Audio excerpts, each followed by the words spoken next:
Hey guys, I haven't done a personal update in an extremely long time, so I wanted to do that today. And I wanted to explain like why I've stopped channeling spirit guides and source and what I'm interested and focused on now. And if that is of interest to you, I'll include a link in like descriptions, or you could PM me if you want a piece of that pie, because it's juicy goodness. I do reserve the right for this to be a temporary change. I might come back and do it again. I still have the ability, the capability. I still like it. I still love spirituality and spirit guides. I've just found a more peaceful, content, satisfying way to live life. And I wanted to explain that for you by playing this small clip I have for you guys. Any questions, hit me in the comments. And don't forget, I always go live every Friday, 6 p.m. Eastern Standard Time, on all the platforms. I'm like a channel. I could channel spirit guides, and I can speak to crossed over loved ones and medium. So I'm like well versed in the VU. And that was actually the first like 4 or 5 years of my coaching. Only the last year did I switch over to this course. And now I don't know, I just do more psychology, typical coaching now. Okay. So I will state that a lot of this course, or how do I,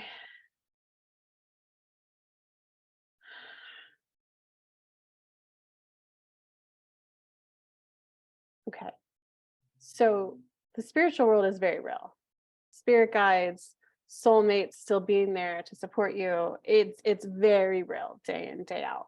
I know for me, and being someone who's like so tapped into it, where I like talk to them every day, and what made me switch to pretty much being in a place where I don't really talk to them every day and I don't even really channel for my clients anymore, is that spirit guides don't like live on earth. So it dawned on me that when I die, I'll go back over there and I'll be friends with them and see them again. I only Mhm, have this limited window here to like talk to my spiritual friends in person and mhm, interact. So to me, it was just like, whoa, I got this limited window. How do I get better relationships here? Um, and there was also an element of like twice they like, I'm going to quote it, lied to me.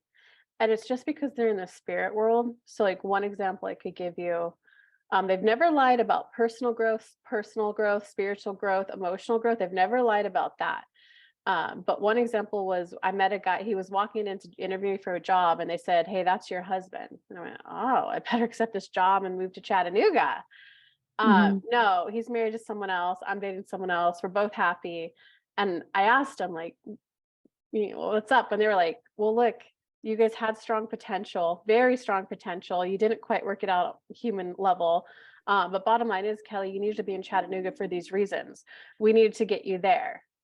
That was our focus. And I went, yeah, but you could understand on the human level, so there's just that one little, and they just said, look, we're never going to understand that about you. You're never going to understand it about us, but can you admit you're supposed to be there? Okay. Okay. Okay. So knowing that, now I want to pivot over to speaking about you specifically, because a Mhm, lot of what can happen is when we are very connected to spiritual, and you are based on all of this. Um, it when we're younger, I don't know about your childhood yet, but when we're younger and we do have some trauma or some abuse, it's easy for us to disconnect and talk to our spiritual people, mhm, right? Because being here on earth focusing on humans was not safe. So we would the psychology world, pure Western likes to call it disassociation. Heads in the clouds, you're talking to imaginary people in your head. I don't believe that. I believe they're real. I believe they're spirit mhm. guides. The advice has been to, except with those two little miscommunications about their goal and my goal, it's been solid advice that has led me to lots of success in life. Mhm, So I definitely believe that they're real. Um, mhm, okay. So knowing that, a lot of this course fills in the developmental goals so that we can be grounded here on this earth. All right, and I wanted to add on that I am still getting all of my personal growth. Just instead of now speaking to the spirit guides and them telling me focus this way, now I'm being drawn to like people in the real world. So that looks like I learned a lot about boundaries from my Sifu. my Kempo instructor, just by being in his presence and like feeling his energy and his growth, as well as just hearing some of his stories. So you still get the same growth that you can get from interacting with spirit guides. You're just going to get it from people here on earth. And so for me, I just played with it for a while, and I found it like much more enjoyable. I found it to be like more grounded. I felt more in my body. I felt like I was able to more connect with people here and now instead of walking around always going, I could channel for you. I could channel for you. Like, look at me. I'm so special. It was just more like I was actually able to like talk to people and hear what they had to say. And instead of, here's how I can fix you, here's how I can help you, now it's more of a, here's how I can be with you. And now instead of just trying to like fix them and channel them and give them, you know, the spiritual thing, it's like, how can I most help you? I can see that you're really scared right now. What would most help you? You know, sometimes people are like, can you just hold my hand as I go through this? Or can you hold my hand as I call them? Sometimes they're, you know, could you pay for this for me? You know, could you come watch my house? I found, and I'm finding my relationships to be so much more like fulfilling. You know, because there's one thing to give somebody what you think they need versus giving somebody what they actually want and what they need. And that allows you to view people as whole and complete as they are, just appreciating and accepting the life path they picked instead of hyper focused on like personal growth, what they could be doing better, guys. Because I know like feminine masculine energy is a really big thing right now in spiritual and psychology, in all the worlds right now, all the industries.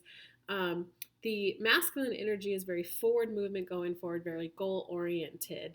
So it is focused on like personal growth. The feminine energy equivalent of that particular trait is acceptance. You just accept who you are, you know. And once I did that, I was like, you know what? I'm not so good with math. I'm not so good with investing. I'm good at making money, but there's a part of me that feels defeated right now for making money. Um, and I'd like to make money. You know, my spirit guides would always be like, stock market, stock market. I'm like, okay, that doesn't help, you know, because I still had like a frantic brain. I was still in a dysregulated nervous system. Whereas when I met someone here, and I didn't even have to intentionally manifest someone to teach me that. It was just a rocket of desire that I sent off, law of attraction. I want to learn how to, when I make money, I want to know what to do with it. So my money can make money babies, you know? And it was someone that I was dating who just said, you know, you seem to be pretty good at making money. Like, I'm curious, I haven't heard you talk about investments or this or that, but I see you buying a lot of things. Like, do you have a retirement? Do you have that? And I was like, no, here's why. And he went, I can give you 3 index funds to invest in. I've made $400 in 4 months. I have $3,000 in there. Like, I'm pretty happy with that. That was advice that my spirit guides couldn't give me. They would say stock market, and they would point me in the direction of like signing up for investment, like free classes and stuff. But it was just such an overwhelming amount of data to have someone who like loved me here on earth. And the definition of love is to choose to focus on someone with positive intent. So to have someone love me and like look at me and go, I'm observing your life, and here's something I think could add value and benefit to your life. What if you invest in these 3 indexes? Well, I'm honestly like really scared when I log into my account, my brokerage account. I just get like nervous and that. And he just like logged in next to me and said, you know what, I've been meaning to start another one up. I'm gonna start one. Because he had like investment portfolio, but he didn't have retirement. So he's like, look, open. I just opened it and look at that. I just funded it. I was like, oh, is that how it's done? You know, and then like within 10 seconds it was opened, within 40 seconds it was funded. You know, I gave myself like 2 days, and then I actually allocated it. I just copied the index funds he gave me. And like that's the kind of advice that you get here, grounded on earth. So yeah, so I still get everything I want. I still get law of attraction, but now my relationships have taken on a deeper meaning. So if you guys are interested in that, I'm going to include a link below. It might be a link to a page where you can just sign up for the course, or it might be a page to hop on a call with me to see if you're a good fit for the program, or if you want to ask me questions about it. I want to give myself that option for it to be either or, because it's YouTube and this will be out there forever and ever. And in time, I might, I'm probably going to start with get on a call with me, but in time, I might switch it to here's the sign up page if you want to come hang out with me in the course to fill in those developmental gaps. But I wish you all love, and maybe I'll see you in the mastermind, the membership. Maybe I will see you on the free Friday Night Lives. But much love to you all. Mwah.